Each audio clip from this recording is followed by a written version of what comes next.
謝男仔同工俾我嘅祝福。喺度祝福博士喺未來每一日都。哇！佢咁一次㗎啦。係我嘅生命師傅嚟，就我個籃球教練，個少年嘅教練咧乜都講嘅，真係好前瞻。做三樣識佢就教定我拍拖啊、第一啊、第一個面對嘅。咁就喺生命上咧、信仰上、人際關係同啟蒙老師嚟嘅。就好似個小朋友，你同佢同行緊嘅時候咧，有時你調翻轉，你好似你要教翻佢，就係扮傻。我咩成日叫兒童團啊，裏邊嗰個周伯神帶領我去識到呢個學生命老師，而喺佢嘅身上見到耶穌咧。就係一個傻傻地嘅小子，好有創意嘅做編劇，而嗰個咧就係透過佢嘅介紹，又認識咗好多嘅同行者同路人，我發現原來呢個籃球生命力啦，可以係好大嘅呢個行為。原來我哋嘅信仰係可以去傳福音嘅時候咧，嗰個創意係可以好唔一定難。我哋請我哋嘅演員用轉型，佢介紹嘅博士咧係呈現出嚟。Let's walk。師傅，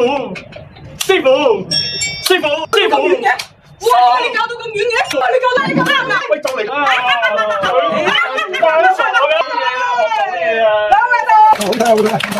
送翻你。今日咧就係好運，我哋真係要揾啲警戒，攞啲警嚟就好唔好啊？單人翻嚟就咁，我好簡單回幾句啫。係啦，本來想夾鹹。即係有笑有，但就好難，因為就搞嗰啲告別宴咧，個棺材度，但係講一個人生裏邊咧，就即係唔會咁容易講到出嚟嘅嘢。當然有一個童年嘅一個衝擊啊，屋企人都係一啲破碎家庭。咁咧，即係咧帶咗個紅衛兵頭兒子咧，就屋企又冇咩來往。媽死嘅時候咧，先至出現。咁啊哥咧間蒸發啊，陣有好大可能問題。我發覺咧，我點解咧人公審啊，俾人欺負啊，俾人話咁樣，我都冇咩反應啊，可能咧冇咗。其實咧創作大力量，你見我作啲歌咧，都係咧真善美啊咁和啲啊咁樣，就冇好似杜甫咧咁啊比較激情。